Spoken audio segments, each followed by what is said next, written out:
Y'all need to help Stephen Phillips out over there. Out the door and off the radio. Here's Stephen Phillips.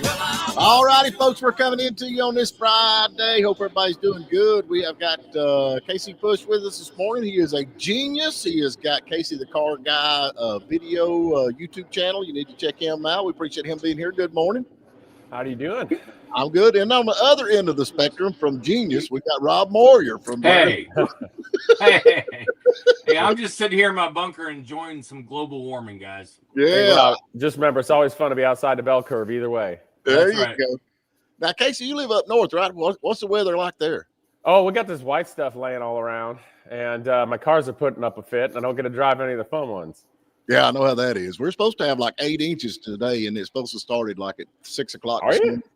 So far, nothing. Yeah, Okay. we've got nothing. So since when has it snowed in Atlanta and not snowed here? Yeah, it's snowing in Atlanta. It just started snowing in Blairsville, guys, about 10 minutes ago, so it's coming your way. Wow. Oh, we're all excited. We're all excited. Whew, Lord of mercy. We got we got blizzard out here in our part of the country, and then I reckon the death toll in California has rose to 10, according to what I'm reading. Y'all keeping up with that? Yeah, that's pretty terrible. I honestly can't even believe it. You know. Yeah, and here's the thing that they're actually reporting arsonists now out setting fires around the area. Have y'all?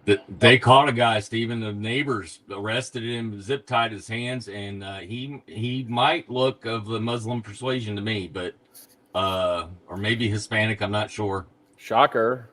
Yeah, right? Yes, you can't get mad at me. He had a propane bottle attached to a blowtorch. Wow. So yeah, he was just out for a walk, you know. Yeah. Enjoying the bushes and the trees and whatnot. So, hey, before we get down a rabbit hole, I want to make sure that I don't forget to mention this today, because wildfire is one of our biggest threats where we live, right? And there's a program that's been going on a long time called FireWise USA. Folks, Google it. It teaches you how to protect your house as best you can, clearing away debris and shrubs from right up next to your house that'll catch fire. Right, so do what you can to protect your own house. It makes a big difference in the long run. So it's all right. Now we can go down conspiracy roads. FireWise USA. I was about to say you need to. Rob, that's a great point, because when you do start fires, like when you're outside burning your mattresses and your car tires and stuff, you always start that with diesel and not gasoline for safety. Yeah, right. That's right. Yes. Yeah, don't do 4th of July at my house. Yeah. Yeah. All right. Here's the difference, though. Out here, we do what's called control burns. Yeah, we do that. Yeah. Here. Yeah, we do That's control right. burns.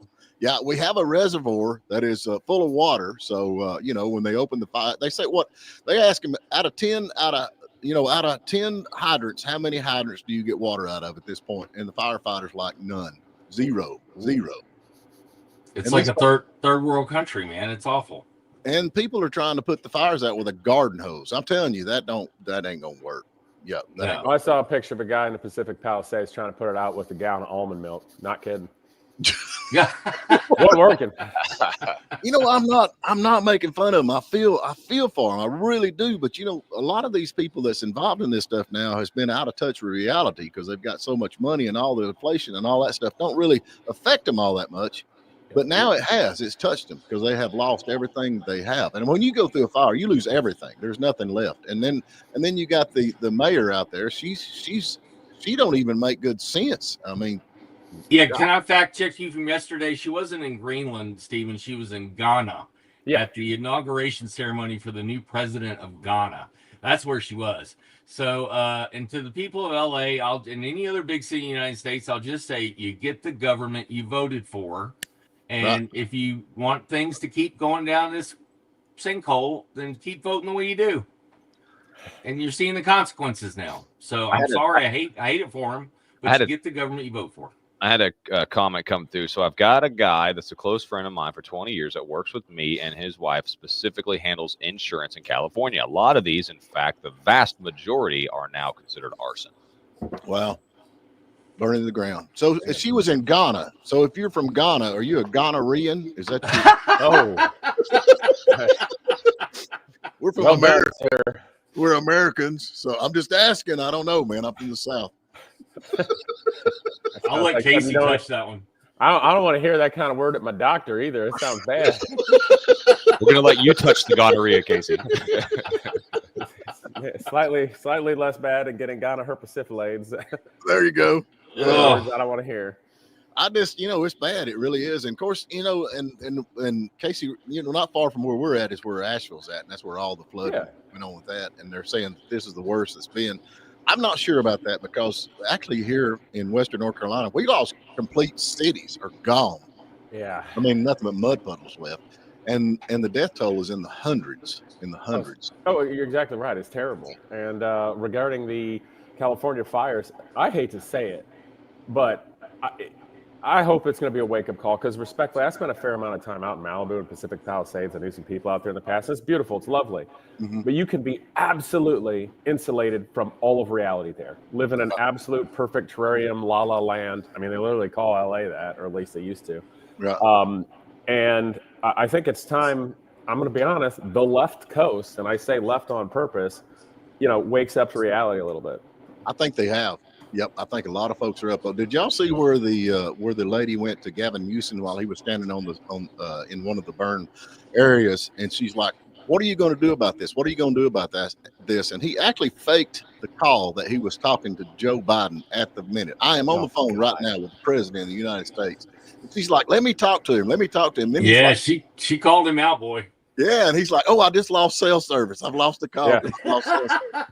Kamala Harris did that. You see, they caught her because she took the phone away from her head and it showed the screen beyond like photos or something. Yeah. Yeah, she was on TikTok. Yeah. Hold on, guys. I'm talking to the Pope or something right now. It is sad. It is sad. Gosh almighty, it is sad. But I'm like you. I think it's going to be a wake-up call. I think they're going to realize that they're out of touch. And like I said yesterday, they have they drained all the dams and stuff because of the salmon, and now they have a mass sale on smoked salmon. So if you need any smoked salmon, they've got plenty of it out on the left coast. I'm gonna steal that. I love that, dude. It's not even something as good as salmon. It's some little tiny fish called a shad. It's not even edible, man. It's crazy. There's some biblical plague jokes in there too. Except I don't feel right making them on your show. They hit a little hard. Yeah, you got to wake up. So anyway, you obviously don't know our show. Go ahead. I don't know, guys. I hang out around a lot of military people. I don't really know where the line is. I don't want to get too close right now. All right, I'll just say it uses the words. They like it all fine and dandy, and then the other ones are pro-choice and God. I'm not gonna tell the joke. Okay, we can go right between the lines. Yeah. Anyway, hey, let's get to a quick break. Casey, hold around. We're gonna get on the other side of this break, and then we get into some of the stuff that Casey's got involved with. Man, he is a real entrepreneur, and we've had him on before. He actually has a car that gets over 100 miles to gallon, but nobody cares about that. Nobody cares because nobody wants to build anything anymore. They want to get it from China. So anyway, we're going to take a quick break. We get back and we'll jump him on here and see what's going on with that. All righty, it's fixing to get serious. We got Brad Alawine with us this morning, another conspiracy theorist. Before we jump in on that, I have won $20 from Pat Malone because President Biden did fall asleep during Jimmy Carter's funeral. So I got $20 on that. And a public service announcement. Scientists have warned climate change will continue to affect the locations that the government wants to purchase for a discount price. So y'all need to pay attention to that. That's a good plan. Why didn't I think of that? Yeah, just burn it to the ground. We can buy it for cheap. But anyway, we got Brad. Brad, how are you, brother? Good morning, Stephen. How are you? Here with Connor. Got Connor in here with us. He's 3 years old. He ain't got but one girlfriend. You're going to have to do better than that, son. Is that it? Yeah, just three. Who's your girlfriend? Nobody. I think he said Bunny. There you go. Yeah, Bunny. So anyway. All right. Now we got Casey on here, and he's actually, we had him on before talking about the car that he built that gets over 100 miles to gallon, well over 100 miles to gallon. This is not no Pinto either. This thing has got, I think it's faster in a quarter mile than a Viper, and nobody's knocking at your door, man. Mm-mm. No, it's an interesting thing, and obviously in anybody's life, if you got a lot of failures and nobody wants to talk to you, the one common thread is you. However, there's something a little weird going on.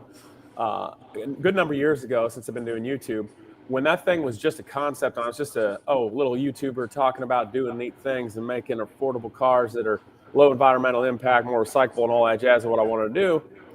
people talk about it. Get some articles, get shares, get views. And then since it was an election year, I'm like, this is the most important year for me to get. I got to get the numbers on this thing, test it for real, and see what it does, and then say my piece. Well, I did. And no one will talk about it.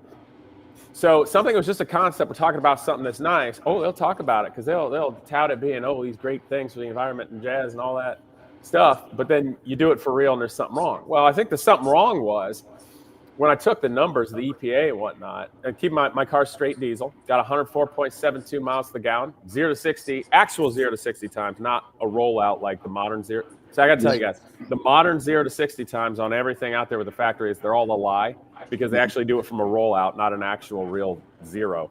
Right. So anyway, I had the same instrument in my car. Also put it in my 93 Dodge Viper RT10. I put in a 2019 C7 Grand Sport Corvette and a Tesla Model 3 rear-wheel drive to be fair. Beat the Viper 0.2 of a second. It was dead nuts exact to the Corvette Grand Sport. And the Tesla was only able to beat it by 1/100th of a second when it had a full charge and progressively got slower. So I did the math. Right. And suffice it to say, when you run the EPA numbers for carbon footprint for a gallon of diesel versus a kilowatt hour generated on the average across America, my car on diesel has a lower carbon footprint per mile than that Tesla. And it's cheaper to drive per mile, whether the Tesla's being charged at home or at a supercharging station. And guess what? We got diesel all over the place. And I also heard from the media they want to write about it because we don't write about dirty diesel. And they would say diesel's dead. I'm like, really? Diesel's dead? Why are all the semi-trucks at? Why are all the trains at? Why are all the international ships at? Why are all the military using it? Seems to me it's probably a pretty good fuel, and there's a lot of BS going on. Yeah. But it costs more, but it's a byproduct from gasoline. That makes no sense to me. Yeah. Well, and the other thing is very flexible. Something that's diesel or diesel-like. Keep in mind, jet fuel or Jet A is darn close to diesel. In fact, military manuals, if you got a turbine engine in your tank or whatnot, you can run diesel. Yeah. And kerosene is basically jet fuel is just a little more purified kerosene. Kerosene, yeah. So it's a lot of BS, and I started thinking and doing some looking. And just jump in if I go on too much of a tangent. But honestly, I think this started in the 90s. And I think I saw it when I was a teenager. Because I don't know if y'all remember, but you see new cars that were hybrid or electric or whatnot. They had something called MPGE, miles per gallon equivalent. And I saw that when I was young. Car guy, teenager, right. Full of crap, think I know something. And I go, that's BS. Because they're saying the MPGE is well over 100 miles a gallon. I look at the car and I go, there ain't no way. Right. You put any internal combustion engine in that chassis, you're not going to get those many miles a gallon. So this is a lie. I don't know how they came up with the formula, but it is a lie to make the public think it's better than that it is.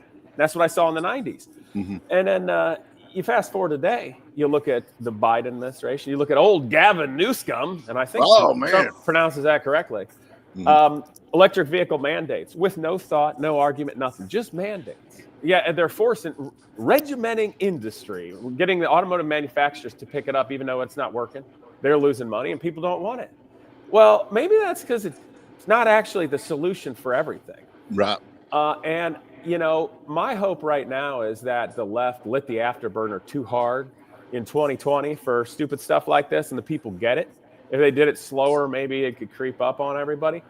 But I think it's tremendously sad because this kind of regulation and political mandates, which respectfully meet one of the definitions of fascism from the left, I think is destroying innovation. It's destroying our future. It's destroying the opportunity for anybody to have a good life, period. Well, I'm with you, man. And it seems like now we got the Trump administration coming in, and I know that there's a lot of red tape they're wanting to get rid of. Especially with and even though Elon Musk is part of the deal, I mean, he's, you get all this government funding for electric cars, and I think they're going to do away with that. But, you're talking about actually trying to manufacture this car. Are you still thinking about that? Well, naturally, I'd like to do that. I was thinking a material science company makes a heck of a lot of sense, developing a lot of different techniques and processes that I was thinking about and coming up with. But the experiments you do, you're building products, whether it's car parts or cars or home goods, furniture, that sort of thing, and you have some offshoot businesses. It makes a hell of a lot of sense. So I'd like to do that. And I really hope y'all don't think it's a cop-out, but I don't know if that's possible nowadays. I'm Well, that's the thing. I'm with you on that. I mean, because you got so many government regulations on cars now that they have to meet certain stuff that don't even make good sense. No, they don't. Truthfully and truly. And, you know, the argument for the same for this, for everything else in the world is safety. I'm like, no, it's not a good argument anymore. They're regulated into oblivion, you know, and now, you know, it's kind of like we hinted on. It's like maybe everybody in Pacific Palisades will get a little more dose of reality the world's facing. I think people will get a dose of reality when all of a sudden normal cars start costing $70,000 to $100,000.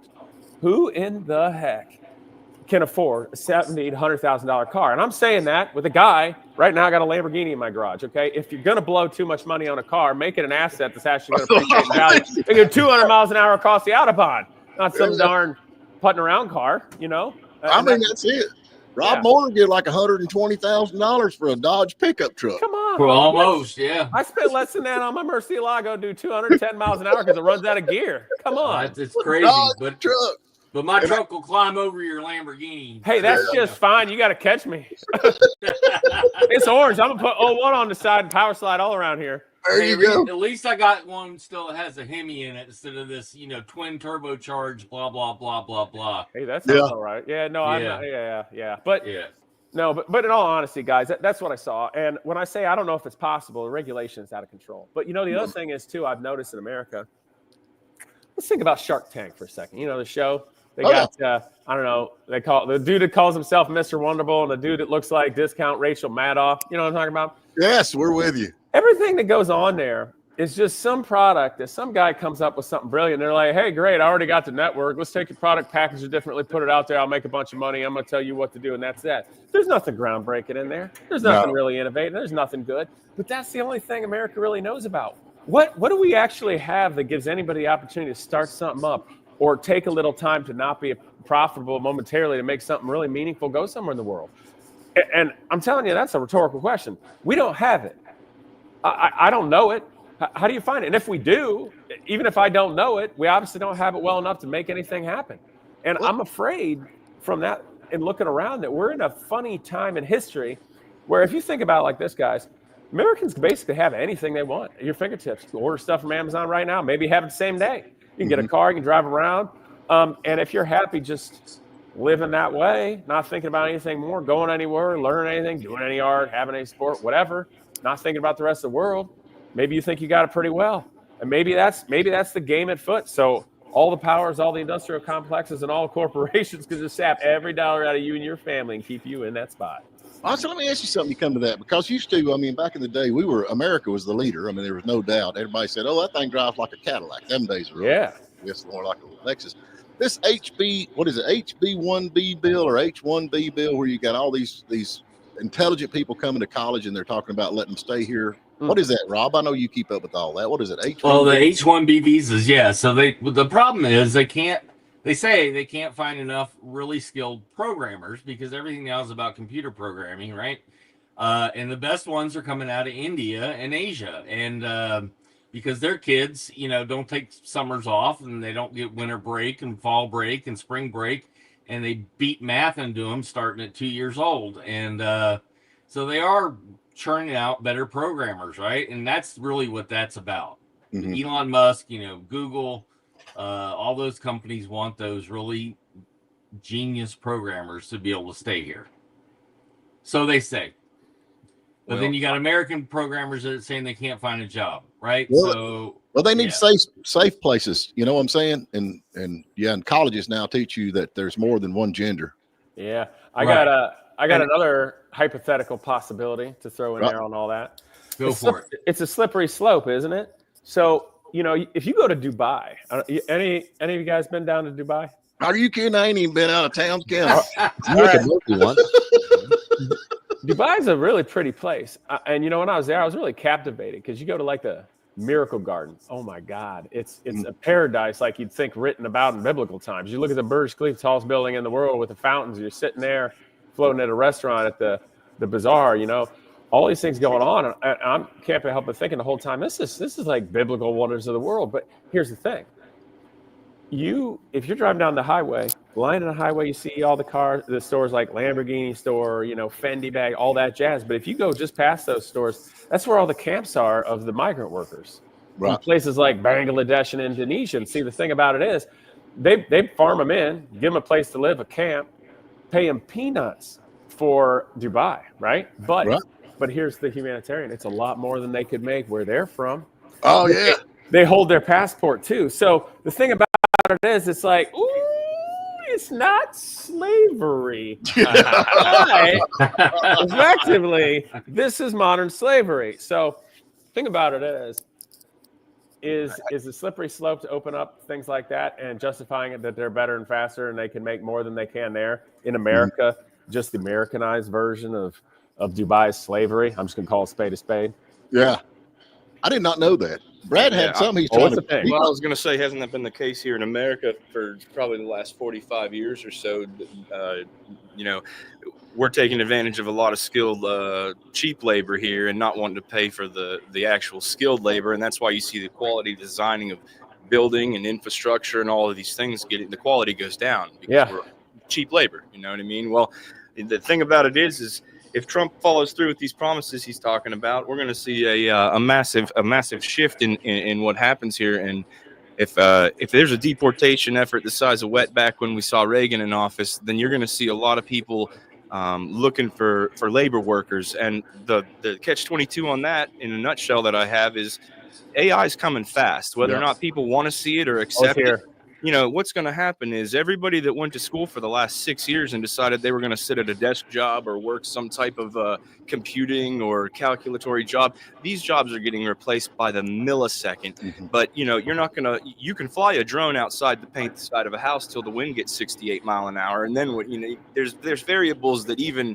electronic processes, you have to send a man out to fix the drone. Somebody's going to have to physically go out and do these things, whereas a lot of accounting, banking, telemarketing, telecommunications, all of this infrastructural jobs, these people are going to be looking for work when AI takes their job, and they're going to have to fill in that manual labor gap for all the people who are, have gotten deported, essentially. I'm all for that, man. Yeah. I'm just sitting there thinking Elon Musk can go fire half the government. We could use them. Yeah, there you go. They can all go get a real job. Yeah. Well, there's something else too I think might come into play with some of the skilled stuff that I personally felt in working on exotic cars. I was thinking about earlier this year opening up an exotic car service shop, like vintage Ferraris, Lamborghini, stuff like this. Some I love, some I know about. There's need for that. They take a lot of care and feeding. First problem I had was finding anybody, even the ones that have enough talent to get together, kind of team up and do something bigger that's good for everybody. That was the first problem. But then when I think about it, and I say this in the nicest way possible because I like a lot of the people that own exotic cars. A lot of them are terrible people, but a lot of them I like, okay? Anyway, I hate working on fancy cars for a certain demographic of people who are building one for them because they never appreciate it, strangely enough. Even though you're working on their prized thing that requires insane amount of intelligence and risk and liability and everything, a person with that much skilled labor starts thinking, I need to just go in a manufacturer and do something bigger. Right. And I know that's just a very small niche situation, but I wonder if other people out there in America with things that are skilled labor that would consider normal skilled labor not long ago are starting to realize there's too much liability and people have kind of a crazy notion of what you should do. And if they're going into something different too. Yeah. Hey, you did get a comment on there. Nate Carter said, Casey, can you convert my F350 7.3, please? Converted to, I converted to what? 103 miles a gallon. Oh, 103 miles a gallon? If it's shaped like a brick, that's going to be a first problem. Hey, we got to take a break here in a minute. We got Casey, listen, we got Andrew Clyde, Congressman Andrew Clyde. He's calling in right now. You can Google him, but he's got a lot going on with you. You're probably interested in maybe asking a few questions. We're going to jump to break. He's coming in on the line now, and we'll be right back. All righty, we're back with you, folks. Hope everybody's doing good. Andrew Clyde, are you on with us this morning? I certainly am. How are you guys? Man, welcome to the snowstorm. Man, I love it. I guarantee it, man. We've got Casey Putsch on with us today, and of course, Rob Moore. I do. Hey, Congressman, how you doing? Hey, I'm doing great, thank you. We've been waiting, man, waiting. What's going on with Mike Johnson? Speaker of the House? Yeah, the Speaker of the House, man. That was kind of a rough deal. You got your eye on him, I hope. Well, that was one of the reasons why I was very hesitant in voting for him, but I'll tell you this. There were a number of us that were kind of in the same boat. We have concerns. Right. But, he's the Speaker of the House now. So he made it on the first ballot, a little bit of struggle there, but made it on the first ballot. And so now we've got to band together. And honestly, I want him to be wildly successful because I want our agenda to be wildly successful. I want to make America great again, what President Trump has campaigned on. I want that to be wildly successful so that this country, we can take this country back from the radical socialists that have been literally directing Joe Biden for the last 4 years. I cannot wait until January 20th. I'm with you. Yeah. 100%. And we got Casey Putsch on. He actually has got a car that he has designed and built that gets over 100 miles to a gallon of diesel fuel, and it's faster than a Dodge Viper. And he can't get any takes on that. And as far as trying to produce this thing, the regulations that the United States government has got on cars and mandates for the electric car, I mean, it's just insane. Are we gonna see some of that stuff get gone? Well, that's what President Trump promised. He promised to cut regulation, and I will cut every solitary regulation we possibly can. And as a matter of fact, what the Biden administration did through its executive branches is they pass rules. One of them is the EV mandate, the electric vehicle mandate, which is a disaster of a rule, basically forcing people or trying to force people to go buy electric vehicles, I think through 2032, I guess, and mandating the number of vehicles that are supposed to be electric versus those that are combustion engines. And, that's going to cost us $112 billion. And it's ridiculous rules like that the Biden administration put in place that we're going to take down. There's something called a Congressional Review Act. We're looking at about 15 rules or so right now that we will be introducing legislation very quickly to take these rules down. And with the Republican House and the Senate and Republican president, I think it will be fairly easy to do because a Congressional Review Act is a privileged piece of legislation in the Senate. You don't have to comply with the 60-vote threshold. It only takes a simple majority to pass in the Senate, and we have a majority in the House, Senate, and we have the White House. So these rules should be a pretty easy takedown. That's awesome. Congressman Rob here, I got a quick question for you. How are you going to keep all these more liberal Republicans in line on some of this stuff? And have you guys decided also whether you're going to do this one big bill or split these first things up into two bills? Well, actually, this evening I'll be with President Trump at Mar-a-Lago. The Freedom Caucus was asked to join him, and I'm a member of the Freedom Caucus. That's what we'll be talking about. And then President Trump, and I think this is a really good strategy on his part. He has asked literally the entire Republican delegation to come down in groups, or conference rather, to come down in groups. And he's going to discuss with them, how important it is that we stay unified, we stay on message, and we do what we promised the American people that we would do. And so I think that, all of these kind of unity meetings, if you will, where we actually get down to brass tacks and we figure out exactly the tax cuts that are going to happen and the spending, as important as tax cuts are, spending cuts are as important to me. Right. Because this limits the growth in the size of government, and it brings government back into a more efficient organization. And that's exactly what President Trump wants to do through DOGE. That DOGE is going to be the executive branch, but it's going to give us some recommendations on the legislative branch as well. So we can cut the scope and size of government. It's too big, too many regulations. Oh, man. Casey, you got something to ask? I can see you. Oh, yeah. No, I super appreciate you being here, Andrew, what you're saying, because here's the thing. Speaking of somebody in the private sector that's built successful nonprofits, like I said, built the Omega card out there trying to making things happen. What you're doing is so wildly important. I think people need to know that because if we don't have the right people in government, we can't do anything out here. And I really appreciate that. And frankly, when you think about and talking with President Trump, and he's building things up. If he needs somebody like me out here to help kick that into gear, I'm all for it. So I'm available and happy to be part of that. But I'll ask you one other thing, serious but a little tongue in cheek. I'm up in Toledo, Ohio, Northwest Ohio, and we've had the same Democrat in Congress for over 40 years. How are we going to change that and have it be a little more reflective of the people up here on the R side? Well, I will tell you that will require a constitutional amendment if you want to talk about the term limit. Yeah, now, I'm all for term limit, okay, but they have to be equal, House and Senate. You can't give one body more leverage over the other body. You know, the Senate has 6-year terms and the House has 2-year terms, but it's the number of years that have to agree or have to be equal between the House and the Senate. And then number 2, if you're going to limit representation by the people, you also have to limit bureaucrats, and you have to limit staff, because what's going to happen if you make that term limit too short, then basically Washington D.C. gets run by bureaucrats and unelected staff. true. So you don't want that in that regard. You got to be in long enough to be able to actually do something good. Yeah, you do. I mean, the larger the government gets, the longer it takes to figure out, how to navigate through it. Which is why I want to make government smaller. All right, and if we're gonna do term limits through a constitutional amendment, which is what will be required, then we also must term limit staff and term limit bureaucrats. Yeah. Well, I think we ought to get rid of bureaucrats completely, man. Good luck.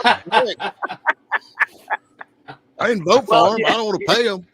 There's a lot of people that can't do anything that want to have some power, Well, President, the Democrats said President Trump was a threat to democracy. That was their line before they lost terribly in the election. Yep. Well, I think President Trump is a threat to bureaucracy. That's what I think. Yeah, I think so. Yeah, you're right. Actually, there's a meme where they took every clip where Democrats said that and then just literally with AI replaced the word democracy to bureaucracy. It's great. Well,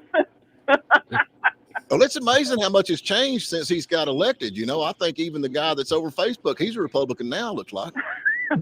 Yeah. Isn't it amazing to watch? Even the governor of Canada, Hey, I can't wait, man. Canada's going to be America. We're going to have the Gulf of America, like the Gulf of America or the Gulf of Texas. And then the Panama Canal, man, I think I'm right. I'm 100. I mean, that's the thing about it. A lot of folks are, why are we doing this? And why are we taking over Greenland? I know. Part of the deal, baby. Yeah, well, I mean, China has took it over. They're there. Just like Australia. China has got Australia. It is China. China is Australia. And that's what the Gulf of, not the Gulf of Mexico, but Greenland, and then the Panama Canal. Panama Canal. I mean, how's that looking? Hey, we need to take back the Panama Canal. I'm sorry, but we have to. That was a disastrous decision by Jimmy Carter. All right. I mean, Right. to sell it to Panama for $1 when it cost us as I read, 38,000 lives to Yes. build that canal. Yep. Oh my God. And that is truly, the canal was built for a military reason, a strategic reason, so that our Navy, the most powerful Navy in the world, could transit through the Panama Canal, going from the Atlantic to the Pacific or Pacific to Atlantic, and not have to go all the, around the Horn of South America. Right. So that is a very strategically important canal. We built it. We paid for it. We need it back, honestly. So however the president can, make that happen, I'm all in. And now when it comes to Greenland, which, by the way, it should be called Iceland. Right. Have you ever seen any pictures of it? They ain't much. Yeah, it's the green. other way around. Greenland's ice and Iceland's green. Exactly. But, we've been trying to acquire that piece of land for over 100 years. Mm-hmm. And the reasons haven't changed. It is of strategic importance, but it has become more important now. And if anybody can do that, I think President Trump can do that. It's owned by Denmark, Right. and we have been trying to buy it. We tried to buy it after World War II. All right, we tried to buy it earlier than that, and it is, it has rare earth minerals in it. It's a very, very rich country when it comes to that sort of thing. There ain't much that grows there, that's for sure. Yeah. But it has tremendous mineral wealth, and it would be a great thing for the United States to own it, because it would push out our security perimeter from Russia and from China. China with their Belt and Road Initiative, They are trying to take over strategic parts in the world, literally through financing. You know, they lend money to these places, and they all of a sudden they can't pay their debt, and now China takes over. Yeah, They're doing a good job of taking over Africa that way. yeah. Oh, they are. Yeah. They are smart, and they're working hard at it. Yeah, you're right about that. I know Packy keeps saying we got a break, but I want one more thing before you go. And I just want it for the record. I didn't vote for Jimmy Carter. I think it'd been better if we'd had Billy Carter for the president, his brother. Well, he gave us 55-mile-an-hour speed limits. Come on. Lincoln Riley bill, I can't man. drive 55. Yeah. Okay, I'm getting. How do you say it, Packy? I'm sorry. Lincoln Riley. There you go. What is going on with that? I've seen people voted against that. That is unbelievable to me. But how's that looking? Yeah, I think 149 or 159. I can't remember. I think it was 158 actually. Or voted against that bill. Okay, and which is unconscionable. 4 of the 5 Democrat House members in Georgia voted against that bill. Only 1 Democrat voted for it. You know, now in the Senate though, you saw both of our senators, after a fair bit of leverage and folks calling, you know, they voted for cloture. They haven't voted for the bill, but they voted for cloture, which moves it into being able to be voted on in the Senate. You know, I certainly believe it will pass, and it will pass with reasonably good numbers. You know, to honor Laken Riley, who was murdered here in Athens, where I live. But then also, you know, if you look at the other lady that was murdered in Habersham County, right. You know, Mimi Rodriguez Ramirez.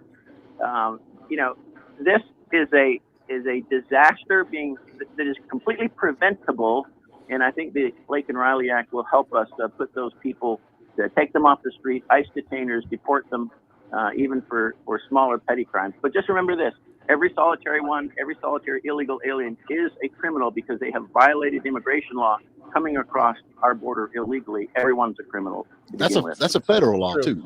It is. It certainly is. Yeah. So, oh man, we got to get. I miss it, man. I wish you could just call every day and we could just pick your brain. But I know you're busy. You get down there with Trump, man. Tell them that me and Casey's up here and we ready to rock and roll. Just let us know what we can do. And I think we're not kidding. I'm actually dead serious. Like, I think he needs help pushing the EV mandates back, and my work is a shining example doing just that, and education too. So I'm in. Oh, we are going to cancel the EV mandate. We absolutely are. It's going to save $112 billion. We're going to do that through budget reconciliation. And that's the number 1 plum on the list right there. Andrew, we sure do appreciate you calling Thanks, in. Sir. Yep. Thank you so much. Good talking to you, Congressman. Take care. Bye-bye. Rob, I don't think he likes you much. Oh, he does too.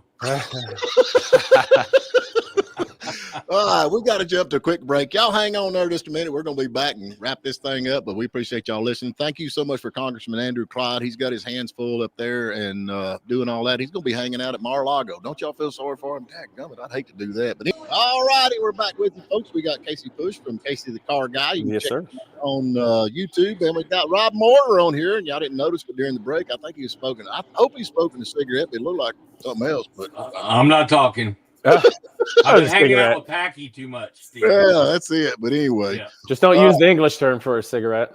Yeah, there you go. That's right. Yeah. Can't do that. It means bundle of sticks. Right. Gets people hot and bothered for some reason, though. Woo, Lord of mercy. Casey, we're about to get to the end of the show. We ain't got much longer, but anyway, for all the folks listening out there, if they'd like to connect with you and see what's going on in your world, how would they go about doing that? Oh, I'm shockingly easy to find. It's terrifying. But do something more normal and, hit me up through a social media platform. Just name Casey Putsch, Casey the Car Guy, the Omega Car, Casey Batmobile. You'll find me. Yeah. Yeah, he's got a lot of stuff going on, man. And I love the Viper. I'm going to tell you, I know you got the Lamborghini, but I'm a Viper. I'm a big Viper guy. Yeah. I like the earlier years, I keep the Lamborghini at home because it's delicate and fragile. It's a high maintenance woman. Don't let her hear me saying that. Right. Otherwise, it's going to be a fight. The Vipers are playing happy at the shop, down and dirty, having fun. Most reliable car I ever had. I got a buddy of mine got a Ferrari, and it's like $30,000 for an oil change. I don't see how That's y'all. silly. Well, they got to make money somehow. Yeah. Actually, this Ferrari right here belongs to a friend, and actually, I'm servicing it for him because they're like that. Yeah, I'd have to test drive that thing for about a week. Oh yeah. Well, I lent you the Viper. You'd like that a lot. Oh man, I like the one that's not got the traction control. What year did they start putting that on? Later. Mine don't have any of that stuff. No traction control, no ABS, none of that sissy stuff. In fact, on my 97 Viper, I put in carbon fiber seats, bare carbon. They have no padding at all, just carbon. It fits you or it doesn't. and don't slip getting in or it's going to hurt. And I put a bumper sticker I found at a truck stop on the passenger seat that says no airbags. We die like men. Nah, that's why I'm doing it. We don't need no seat belts. He wants sticking seat belts. Yeah. No, it's funny, and not to go on a thing, but in a sense, airbags are in fact a Band-Aid for bad automotive design, genuinely. And that's an example of where regulation, okay, like I get it, but the problem is, you think a politician has any clue how to build a good automobile? No, absolutely not. No, but they can put 1,000 regulations on it, and then we have to build this silly padded stamped steel box. Can't do anything good anymore. Yeah. So that's why, like with the Omega car, it just required a complete rethought and design, go in a better direction. And that's why, and I was actually honest with having Andrew Clyde on. That's awesome. Have your congressman call into your show. Oh yeah, excited. Man, we got the music playing. We're fixing to have to go. Happy to be here, guys. Thank you so much. We're definitely gonna have you back. Keep you in the loop here. We got Rob on with us. Thank you, Rob. No problem. And we will be back Monday. For all you folks out there, it is snowing, and most of y'all can't drive anyway, so stay off the daggum road. That's what I say. Yeah. So anyway, Casey, thanks you so much. Thanks, guys. Honored. All right.